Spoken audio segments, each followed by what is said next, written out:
in a losing effort, but you got points number 200 and 201 the other night as Blue Jacket, which puts you, well, you already were in the top 10, but obviously you've been here for a while, you've had a lot of milestones, but it's kind of crazy to think about. You're already kind of a top 10 scorer in this organization. You've got a long way to go as well.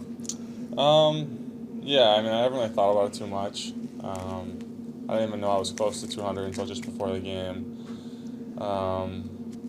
I don't know. I guess, I think throughout the years, the main focus was making the playoffs. It still is. Yeah. And those personal milestones just come with team success, and I've been fortunate here to have team success for most of my time. Obviously, last year was a little bit different, but no, I mean, I think it's cool. I think whenever you get a personal milestone like that, it's always a cool accomplishment, but I don't want to stop at 200. Hopefully there's a lot more in there, so we'll see. Well, that's what we talked about this a lot in the offseason when you signed the contract, but you do have a lot of years here that you could still be playing hockey, and you could really end up pretty high on those charts by the time it's all said and done. I mean, is it kind of a cool thing to just think about how much of a mark you are making here at the end of the day? Yeah, a little bit. I mean, I haven't looked at the charts. I don't know who's ranked where or whatever, but just trying to approach it day by day and game by game and have fun with it and try and get this team to the playoffs and do my job in that and play my role. And like I said, those points and stuff like that comes with team success, and we've had pretty good team success so far this year, and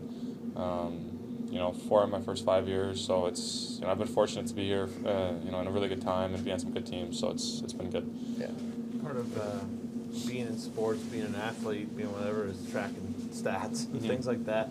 How much have you done that through your life? I mean, are you the kind of guy who kind of keeps tabs on how you're doing, other guys are doing, or are you just kind of like, I'm just going to play and not worry about it? Yeah, mostly just play. I mean, I think I look around the league, just like how guys are doing. Usually friends. I like looking at buddies and old ex-teammates, how they're doing around the league, and guys I know.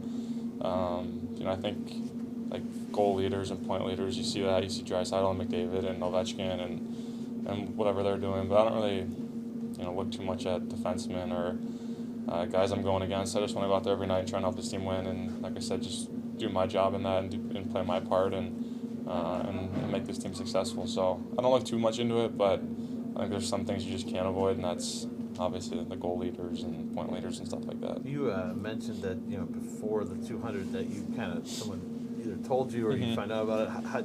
How does that usually happen? Is it usually someone else who's telling you, hey, you're coming up on something, or do you just kind of happen to look and know? Yeah, well, before each game, there's like a sheet, like a game preview. I'm sure you guys get them, maybe, but they're in the locker rooms, not in our locker room, but like coaches' rooms. And whenever we do power play meeting, I always see them in there. So I was just looking through it, and in Arizona actually, and knew I was close to it, and got 2 points there, so I knew I was even closer. And so it's just funny how that works out. I just kind of stumbled upon it one day, and right before my 200 point. Yeah, some guys can say that when they approach milestones, they almost think about it too much. Sometimes when they know, what's that feeling like when you're coming up on a milestone? Do you just try and just forget about it, or? Yeah, I don't really think about it too much. Like, I don't know. To me, like 200 is not a huge deal. Right. Obviously, very fortunate to have 200 points in the National Hockey League. Like, not saying that, but it's not a cool accomplishment by any means. But I want, like I said, I want more, and I don't think I want to stop at 200. And I have a long time here, as you mentioned, and hopefully I can, add a lot more points to that, and a lot more wins to our team's success, and get us to the playoffs. That's the main goal. Zach, after a game like the other night, do you guys just hit a reset button, or do you look more in depth at what went wrong there and how you fix it? Kind of both a little bit. I mean, I think we know what went wrong. We kind of got away from our game a little bit. We watched the power play this morning, things that we can't do again, and that we were the power play was kind of the main reason I feel like we cost us that game.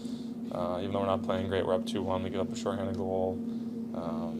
We don't get any momentum off of it. So I think this morning we kind of watched some video and learned from it and worked on it out there on the ice today. But in terms of 5-on-5, I think we know what went wrong. I'm sure Lars will talk about it tonight, but it's a new game tonight. It's a new day, so just got to get out there and play our game. Well, and it was such an uncharacteristic type game. We haven't seen that all year out of you, and that's got to come with a kind of an odd brand of confidence. You know that's not your game, right? Yeah, for sure. I mean, I think we know how we have to play in order to be successful, and that wasn't it. So it's a big game for us tonight to end the road trip off. Hopefully we can go 2 for 3 and It's a back-to-back for them. They played last night, had a tough loss, so I'm sure they'll be hungry tonight to get back in the win column as well. So should be a good game, and we know how we have to play in order to win this game. So I don't think there'll be too much that has to be said. It's just more us knowing how we have to play.